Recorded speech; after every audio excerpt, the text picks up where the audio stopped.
ពុកម៉ែបងប្អូនធ្លាប់តែឃើញនៅរថយន្តសាំងឬមួយក៏រថយន្តសាំងលាអគ្គិសនីថ្ងៃនេះខ្ញុំចង់ណែនាំពុកម៉ែបងប្អូនមកមើលនៅរថយន្តប្រភេទ MPV ដ៏ប្រណិតដែលប្រើប្រាស់ដោយអគ្គិសនីសុទ្ធ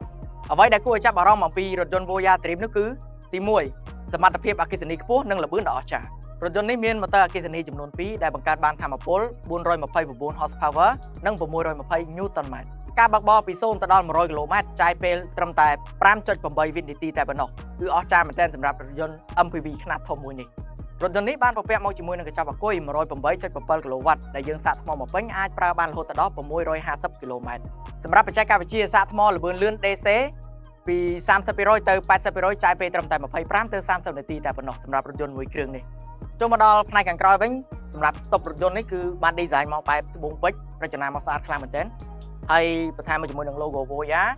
sensor ខាងក្រោយចំនួន6គ្រាប់និងកាមេរ៉ា540 degree នេះតែម្ដងចូលមកដល់ផ្នែកខាងក្នុងនៃរថយន្តយើងក៏លេចមកឃើញជាមួយនឹងដៃចង្កូតដ៏ប្រណិតហើយប្រើជាប្រភេទអគ្គិសនីពុកម៉ែបងប្អូនអរគ្នាហើយបានបំពាក់មកជាមួយនឹងប៊ូតុង shortcut មាន auto parking ហើយរថយន្តនេះយើងអាចថតជារូបភាពបានពេលកំពុងបើកបរហើយបន្ថែមមកជាមួយនឹង touch screen ដ៏ធំគឺមាន3កន្លែងសម្រាប់ដែលយើងមើលពុកម៉ែបងប្អូនអរគ្នាចូលមកដល់ផ្នែកខាងក្រោយអ្វីដែលយើងឃើញនោះគឺកៅអីVIP តែម្ដងហើយបានបន្ថែមមួយជាមួយនឹងតុសម្រាប់តែយើងដាក់ទូរស័ព្ទឬមួយក៏វាយឯកសារញ៉ាំអីនៅក្នុងឡានពុកម៉ែបងប្អូនអរគ្នា